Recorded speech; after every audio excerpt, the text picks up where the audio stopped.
विभागाचे जे 4-5 नवीन स्कीम आहे, हे ITIचे मॉडर्नायझेशनची अपग्रेडेशनची एक स्कीम आहे।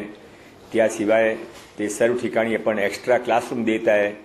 त्याशिवाय जिथे ज्यांना जे सब्जेक्ट पाहिजे ते सब्जेक्टची प्रोव्हिजन आपण करत आहे। अशा सर्व स्कीमचा आपण आढावा घेतला। आपण त्या रोजगार मेळावे, लहान लहान रोजगार मेळावे करणार आणि 1000 रोजगार मेळावे यावर्षी पूर्ण महाराष्ट्रामध्ये करणार आहे। कमीत कमी प्रत्येक तालुक्यामध्ये 2 रोजगार मेळावे आणि ते 25 ते 40 कंपन्यांपेक्षा जास्त कंपन्यांनी ते आणि सेक्टर वाईज हे काम होणार आहे। ज्यामध्ये उद्योजक कोणी पुढे नाही आले त्याबद्दल आपल्याकडे वायबिलिटी गॅप अरेंजमेंट केलेलं आहे।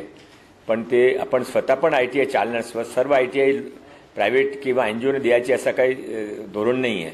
पण जिथे काही पुढे येतील त्याने नक्की देऊ, नाहीतर आपली ITI आपण नक्की अपग्रेड करू। शुल्क तेच राहतील, शुल्क 1 रुपया वाढणार नाही आहे। टीचर तेच राहतील, एकही टीचर कमी करणार नाही आहे। त्याने आपण प्रायव्हेट ITIची मुभा देऊ। आमची ITI संपल्यानंतर 2 वाजता नंतर ते प्रायव्हेट ITI ते करू शकता। त्याशिवाय त्याने आपण आचार्य चाणक्य कौशलचे 2 स्किल सेंटर देऊ।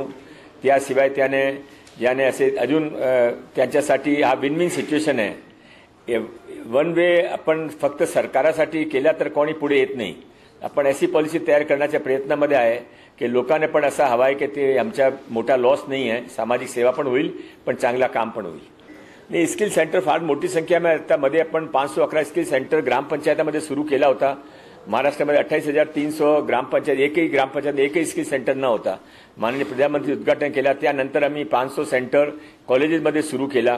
त्यानंतर आपल्याकडे 427 प्रायव्हेट गव्हर्नमेंट ITI आणि 570 गव्हर्नमेंट ITI, 9 आपल्याकडे स्किल युनिव्हर्सिटी आहे आणि त्याशिवाय आपले जे स्किल सेंटर्स आहे ते सर्टिफिकेशन कोर्सची संख्या पण फार मोठी आहे। 800-900 करीब आहे। ते फार जाळा पसरलेला आहे, अजून आपण वाढायचे आहे।